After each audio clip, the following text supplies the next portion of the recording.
le pourquoi du soir, c'est avec Jérémy Janingro. Et Jérémy Janingro va attaquer un dossier énorme. Bonsoir Jérémy. Bonsoir. Manchester United. On a encore eu la preuve hier que Manchester, c'est plus synonyme de victoire ou de géant d'Europe. Manchester en ce moment, ça rime plus avec loser que winner. On a bien bossé là-dessus, bien sûr. Ça rime, hein. Et encore un trophée de manqué hier soir. Effectivement, ça rime. Bruno Fernandes et ses copains, la tête basse, comme souvent en ce moment pour aller chercher la médaille en chocolat. Finale d'Europa League qui s'est jouée sur un but. Malchanceux pour Manchester, le contre-saut camp de Luke Shaw. 1-0. Même les buts de prix sont laids. Ah oui, la malchance, ça même continue même en deuxième mi-temps. Sur la tête d'Oilun, le sauvetage miraculeux de Van de Ven, on n'a jamais vu ça. Le score ne bouge plus, défaite de Manchester. Lenny Yoro le sait, la saison elle est catastrophique. Manchester a joué le maintien en Première Ligue et ils ne seront pas en Coupe d'Europe l'an prochain. C'est la deuxième fois seulement en 35 ans que ça arrive. C'est pour ça qu'aujourd'hui on veut parler de cet effondrement et expliquer pourquoi on assiste à la chute d'un géant. Le petit bruitage là qui fait du bien. Alors c'est vrai qu'on a quand même l'impression que cette équipe de Manchester a touché le fond, mais absolu, cette saison. Ouais, c'est même le coach Ruben Amorim qui met des mots sur cette situation. C'était en janvier sur Sky Sport et c'est dur de faire plus sévère que Ruben Amorim. Nous sommes peut-être la pire équipe de l'histoire de Manchester United. Nous devons le reconnaître. Alors, quand il a dit ça en janvier, ils étaient 13e. Maintenant, ils sont 16e. Donc, c'est pire que pire, si on reprend les termes de l'entraîneur. Alors, pire par rapport à quoi ? Par rapport à la grande histoire de Manchester, on va refaire un point. Deux personnages centraux dans cette histoire. Le premier, c'est Matt Busby. Peut-être que les plus jeunes ne le connaissent pas. C'est le coach de 1945 à 1969. C'est la première période dorée de United. 5 championnats d'Angleterre et une Coupe des clubs champions. C'est l'ancienne Ligue des champions. En 1968, avec 3 ballons d'or, vous les voyez sur la droite. 3 légendes de Manchester. George Best, Bobby Charlton et Dennis Lowe. Derrière, on a 20 ans son titre majeur et l'arrivée d'une autre légende ensuite qui va redonner des belles couleurs à Manchester, l'Écossais Alex Ferguson, devenu Sir Alex Ferguson, 27 ans de règne, 38 trophées, c'est hallucinant, 13 Première Ligue, 2 Ligues des Champions et puis des joueurs mythiques, on vous les a mis à droite, Eric Cantona qui remporte la Première Ligue pour sa première saison, accompagné des jeunes formés au club, la génération dorée, Beckham, Giggs, Scholes, on aurait pu mettre Neville aussi, une autre légende toujours en activité vers la fin du règne de Ferguson, c'est Cristiano Ronaldo. Ferguson, il s'en va en 2013. Il termine avec un titre forcément en Première Ligue, le dernier pour Manchester United. Et ce qu'on retient, c'est l'immense régularité des Red Devils pendant le règne de Ferguson. Ça ressemble au palmarès de Nadal à Roland-Garros. Regardez, champion d'Angleterre en 1993, 94, 96, 97, 99, 2001, 2003, 2007, 2008, 2009, 2011, 2013, ça continue à s'égrener. Pendant 20 ans, Manchester a toujours été sur le podium de Première Ligue. Pas une seule fois sans être sur le podium pendant 20 ans. Vu comme ça, c'est assez impressionnant. Vous voyez, ça continue de défiler jusqu'en 2013. Bon, ça tranche quand même avec l'après-Ferguson, où on n'a jamais connu du côté de Manchester les mêmes résultats. Très loin. Depuis 2013, c'est catastrophique pour un club de ce standing. Manchester n'a été que 4 fois sur le podium. Évidemment, jamais champion. Pas de Première Ligue, pas de Ligue des Champions. Et en ce moment, une horrible 16e place en championnat. C'est le pire classement depuis 1974. Alors, qu'est-ce qui distingue Alex Ferguson des entraîneurs qui l'ont suivi ? Qu'est-ce qu'il avait de particulier ? On a demandé au Vincent Duluc anglais. Il s'appelle Henry Winter et il connaît toute l'histoire de la Première Ligue. His personality, the hunger, he induced a little bit of fear, but also total respect and a desire to learn from his players. You talk to any Manchester United player and they say those moments in the dressing room before they went out to battle when Ferguson spoke like a general rallying his troops. For sort of 3-4 minutes, he would challenge them and then they would just be so determined to go out and perform. L'instabilité, c'est une des vraies faiblesses de Manchester depuis qu'il n'y a plus Ferguson. Il y a un coach qui en a parlé de cette instabilité pendant qu'il était en fonction sur le banc à Manchester, c'est José Mourinho, toujours captivant en conférence de presse. Il se plaint du manque de régularité et de patience en utilisant le mot d'héritage, c'est très important. Et il compare même United avec le rival Manchester City. On est en 2018. Vous savez ce que c'est l'héritage dans le football ? À Manchester City, ils ont déjà Otamendi, De Bruyne, Fernandinho, David Silva, Sterling, Agüero. Ce sont des investissements faits il y a longtemps, pas dans les 2 dernières années, il y a longtemps. C'est ça l'héritage dans le football. Quand un coach débute un projet, il commence là, là-haut, ou bien là. Il a fini. Hein. Oui, et donc... c'est à moi. Bien sûr. Il a fini. Et comment est-ce qu'on explique les échecs de tous ces coachs depuis que Ferguson est parti, Jérémy? Les causes, elles sont multiples et on a un début de réponse avec notre confrère anglais Henry Winter. Ne faites pas un Nelson Montfort quand vous le lancez, ça ne marche pas. Nelson Montfort, ça sort tout seul. Les propriétaires américains de Manchester, ils sont pour beaucoup dans la chute des Red Devils. The owners who came in from America, the focus was just on money making and less on the football side. And then just down to bad recruitment, which happens everywhere, but it's very expensive in Manchester United's case. They've wasted a lot of money on average players. Beaucoup d'argent sur des joueurs moyens. Ah bon, on va regarder le top 5 des joueurs les plus chers qu'a acheté Manchester United. Ça nous surprend ce que nous dit Henry Winter. Paul Pogba, 105 millions. Anthony, 95 millions. Harry Maguire, 87 millions. Jadon Sancho, 85 millions. Romelu Lukaku, 85 millions. Ah bah oui, il n'y a pas beaucoup de légendes en puissance de Manchester dans ce top 5. Alors ce qui peut être intéressant, c'est de comparer le dernier 11 de Manchester qui a gagné la Ligue des Champions avec celui de hier soir. Combien ils ont coûté? Alors le dernier 11, vous le voyez, vous êtes vraiment méchant. C'était en 2008, vous les connaissez tous, il y a du Cristiano Ronaldo, du Rio Ferdinand, 142 millions. D'accord, on va regarder maintenant celui d'hier soir. Vous les reconnaissez tous évidemment sur le plateau, hein. Il n'y a que des joueurs connus. Et bien celui-là, il a coûté 580 millions d'euros évidemment. Vous ne rêvez pas, ils méritent tous leur valeur marchande comme ils l'ont prouvé encore hier soir. Alors du côté des coachs, c'est pareil, ça n'a pas arrêté de changer et c'est peut-être la principale raison depuis Ferguson. Oui, instabilité totale, quasiment un coach tous les 1 an et demi, un habitué de la Première Ligue par exemple, David Moyes, ça n'a pas marché. Des coachs d'expérience comme Louis van Gaal, José Mourinho, Ralf Rangnick. On a aussi une légende du club, Ole Gunnar Solskjaer. Des coachs à la mode en pleine ascension comme Erik ten Hag, Ruben Amorim. À chaque fois, ça n'a pas marché. Alors comment on explique qu'ils aient tous échoué? Vincent Deluc, pourquoi il n'y en a pas un qui a réussi? Pour être un bon coach, il faut être au bon endroit au bon moment. Et on a l'impression qu'aucun des coachs que Manu a recrutés ont été ici au bon endroit ni au bon moment. Alors ça a mal commencé. Ferguson était responsable quand il a nommé lui-même ou fait nommer David Moyes. Mais ça a mal continué. Voilà, on sait que le passage de Mourinho a été récompensé d'un trophée, mais qu'après Mourinho, l'herbe ne repousse pas souvent.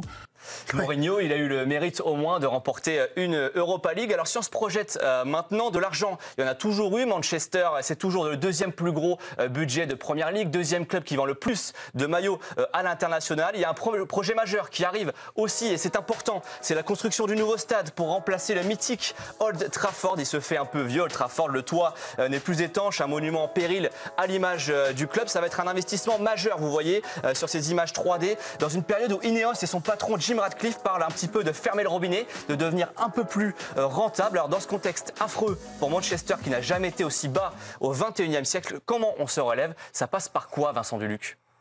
Ça passe probablement par un bon recrutement pour une fois et peut-être par un recrutement qui aille un peu dans le sens de l'entraîneur. Parce que pour le coup, Ruben Amorim, il a au moins une excuse, c'est qu'il n'a pas choisi son équipe, il n'a pas choisi ses joueurs. Il faudrait au moins le voir avec une équipe qui lui ressemble un petit peu plus. Une équipe qui ressemble un peu plus à Ruben Amorim s'il survit à cette mauvaise saison. Bon, voilà. Merci beaucoup, Jérémy Zamagro. Aidé d'Arthur Giron, évidemment, comme tous les soirs. C'est vrai. Bon, moi, j'ai 48 piges.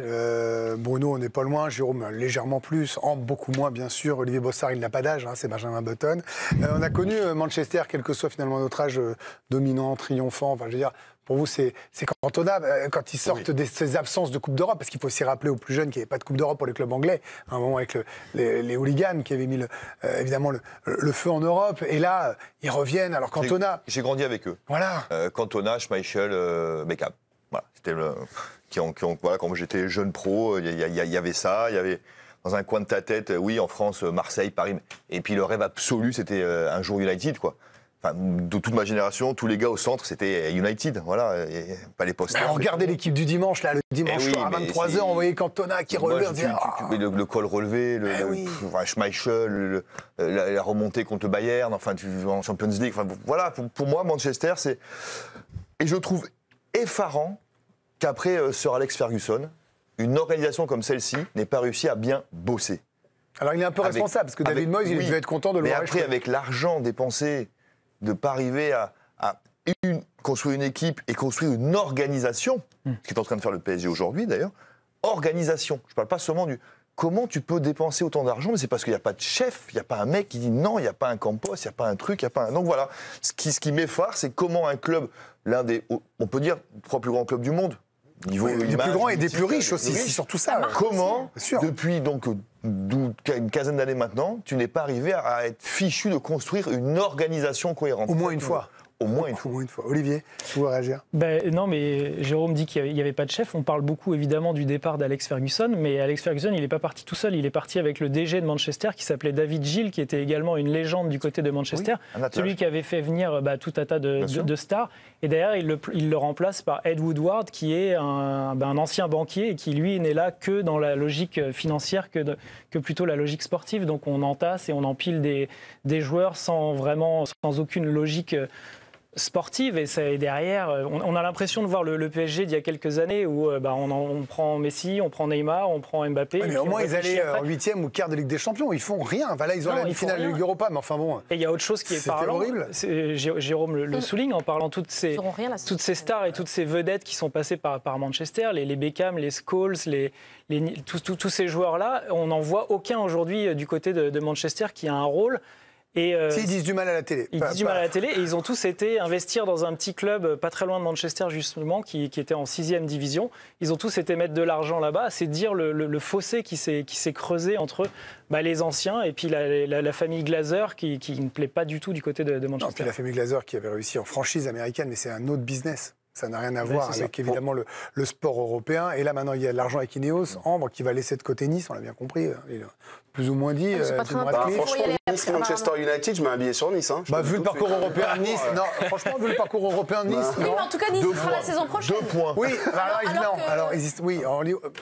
espérons qu'ils y soient en Ligue des Champions. En Europe. En tout cas, ils seront en Europe. Manchester United. Oui, mais là, ils ont fait finale. Alors, le truc, c'est qu'ils avaient quand même là, en fait. Mais ils ont mis toutes leurs cacahuètes là-dessus, en se disant. Cacahuètes.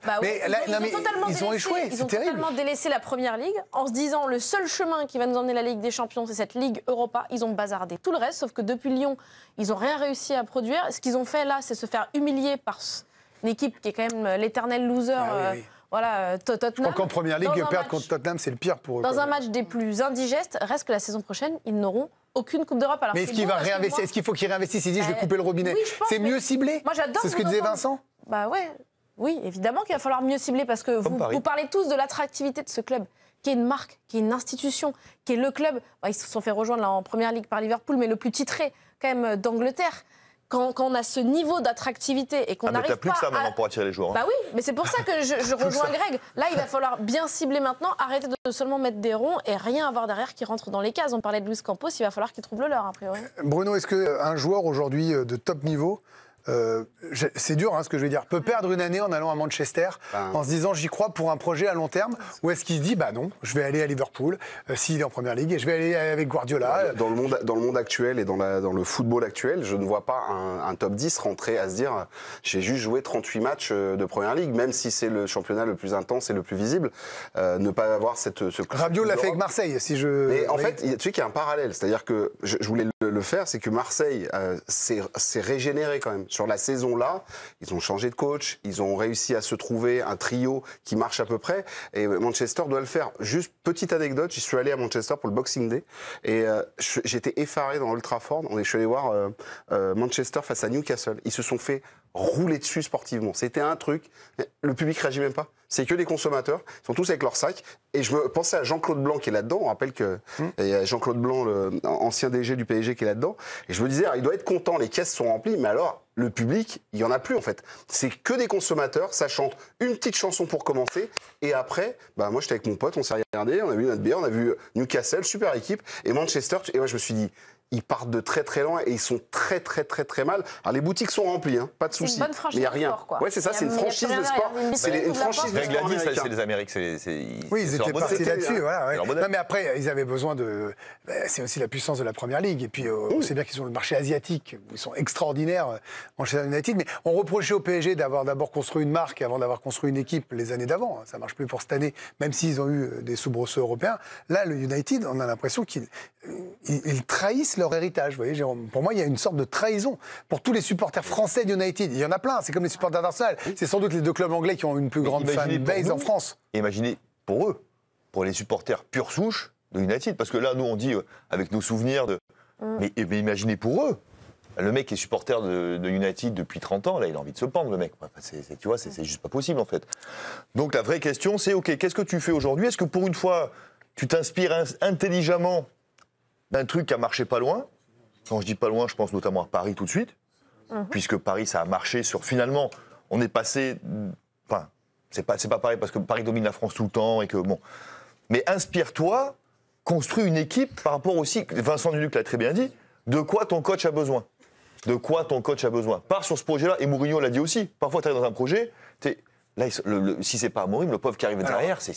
De quoi ton coach a besoin? Le coach, en tout cas, il s'est un peu engueulé avec Garnacho. Oui, parce qu'il y a le sportif où ça va pas très bien, et puis il y a les règlements de compte aussi à Manchester United, comme si ça ne suffisait pas. Quelques heures seulement après la finale, le frère de Garnacho, qui est aussi son agent, s'en est pris au coach de Manchester United dans une story Instagram. Il lui reproche d'avoir laissé l'ailier sur le banc au coup d'envoi, alors qu'il a été un joueur majeur des Red Devils cette saison, et notamment en Ligue Europa. Travailler comme personne, aider à chaque match, marquer 2 buts lors des 2 dernières finales, pour finalement être sur le terrain pendant 19 minutes et se faire jeter sous un bus. Waouh! Donc pas de langue de bois non plus pour Garnacho, qui s'est confié aux médias argentins. Là, donc cette fois-ci, je parle d'Alejandro. C'est évidemment difficile pour tout le monde après cette saison qui a été vraiment merdique, aussi bien maintenant qu'après notre défaite en Community Shield. Nous n'avons battu personne. Jusqu'à la finale, j'ai joué tous les tours, j'ai aidé l'équipe. Aujourd'hui, jouer 20 minutes, je sais pas. Donc, dans tout ça, la réponse de Ruben Amorim, qui a été interrogé sur son choix de laisser Garnacho sur le banc en conférence de presse. Le coach portugais, lui aussi, y est allé cash. C'est facile à dire maintenant, mais qui a raté la grosse occasion en première mi-temps en demi contre Bilbao? Très bonne ambiance à Manchester United. C'est horrible. Il n'y a rien qui va. Alors franchement, de A à Z, là, dans la séquence... Ah là, on lâche son lin. Il n'y a rien qui va. Jusqu'à hier, la dernière seconde du match, elle résume tout. Ils sont 2 seuls au deuxième poteau. Ils se frappent dessus, les mecs. Il y a vraiment grosse occasion à la 94e. Oui, mais en fait, la fin de la saison, la dernière action du dernier match de la saison... Enfin là, c'est un de tes meilleurs joueurs de l'année. Tu dois repartir possiblement avec... Bon, bah là, je sais pas. Mais après, lui, son comportement, il est inacceptable aussi. Ça me rappelle quand la femme de Thiago Silva s'était penchée sur les réseaux sociaux et ça avait mis un bazar pas possible. Et moi, je reproche plutôt aux joueurs. Le coach, il est payé pour faire des choix. Le coach fait les choix qu'il veut. Et hier, on peut ressortir... Mais on peut essayer de sortir, analyser les vents contraires qu'ils ont eu dans le match, la malchance, les occasions. Malchance, non, mais hier, oui, non, mais parce qu'on en parle. Ils ont plus d'occasions que Tottenham, mais non, mais je veux dire, l'arrêt incroyable, machin, truc. On peut ce qu'on veut. Ils payent leur saison. Là, s'ils ont aucune Coupe d'Europe, s'ils n'arrivent rien à accrocher en Première Ligue, c'est leur saison. C'est pas sur 90 minutes que ça s'est joué. Alors, qui croit en 10 secondes, oui, non, qui croit à un retour au premier plan de United avec Amorim? Eh bien fait. La saison prochaine. Et qui croit à un top 4 de Manchester en Première Ligue? Olivier Bossard? Non. Bruno? Absolument pas, non. Ambre? Non. Et Jérôme? Grand non. Voilà. On va finir avec un peu d'élégance. Oui, notre chat noir préféré, Harry Kane. Bon, vous me direz, il a enfin gagné un titre dans sa carrière. Mais en 12 ans, avec Tottenham, il n'avait jamais rien gagné, Harry Kane. Et il a eu l'élégance de les féliciter avec cette publication sur X. Félicitations, les Spurs. Moi, bravo à lui, Harry Kane, parce que c'est vrai que 12 ans sans rien gagner, c'est beau de derrière. Mais ce club n'a pas gagné depuis 40 ans. Ils n'ont rien gagné. Lui s'en va, il gagne une Coupe d'Europe. Alors, heureusement qu'il gagne le championnat d'Allemagne, parce que alors là, chat noir, échelle ad vitam aeternam. Merci, Jérémy Janingro. Le foutoir, le petit filet qui est une sorte de foutoir également, mais orchestré par Antoine Pilot. Et on se dit dans quelques secondes.